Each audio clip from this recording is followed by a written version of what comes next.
Okay, so you guys have finished your prints on your white paper and black paper. This is just one of mine for my examples.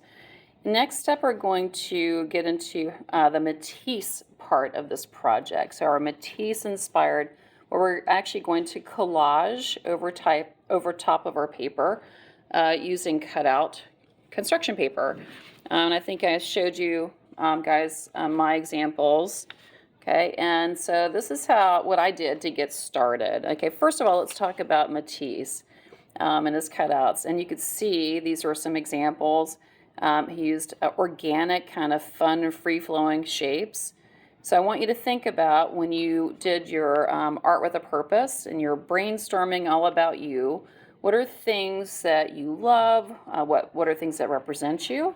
To move forward with the next stage of this, and that is cutting out your outlines of your your objects or things that represent you. Okay, all right. So what I did is, I love horses, so I researched. I just kind of looked online, found a silhouette of a horse that I liked. I took some tracing paper, which I'm going to give to all of you guys. And I did kind of scale this. I wanted it to fit across my image, not too small because I wanted it to have an impact. Not too large where it kind of overpowers it. So that was my thought process, behind the size. You guys don't need to do this. If you want to just draw on your tracing paper or actually just draw on your, drawing paper first, you certainly are welcome to do that. So just kind of sketch it out. Then take your tracing paper, and the reason why I'm saying use the tracing paper is you can reuse this. You can cut out your shapes multiple times using your trace.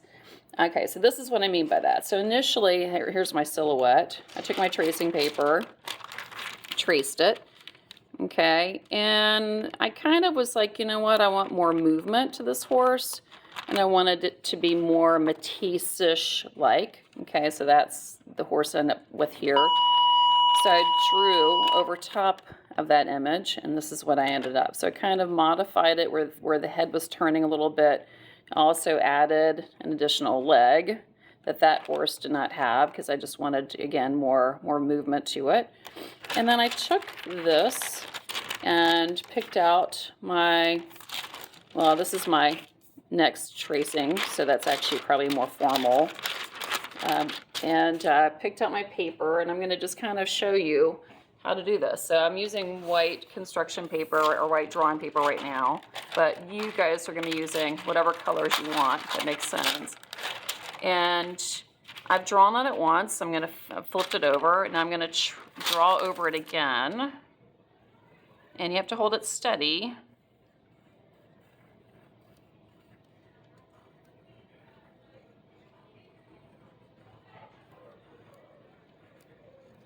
Okay, when you flip it over, you see how it's transferring over. So you have to have, traced it on both sides for the pencil marks to transfer.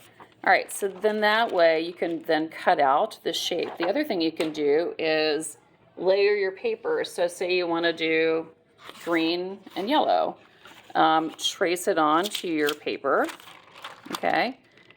And then you can actually cut through 2 layers of colors. Okay, so you can, of course, create multiple shapes really, really quickly to experiment with. So when you're looking through papers, I'm going to have a box of papers, start with the smaller size. Okay, so we're not wasting paper. If you need something larger, there are larger cut sheets like this one, but start smaller. Okay, so you're not wasting. Okay, and so that's what I did. So basically with mine, I was able to, I traced it, overlapped it onto construction paper, cut it out, and then I was also able to flip it around. Sorry, I'm flipping the paper, but flip it around to kind of just create this movement across my compositions. And so this is the end result. And I did experiment with different colors depending upon the print. So you can see that.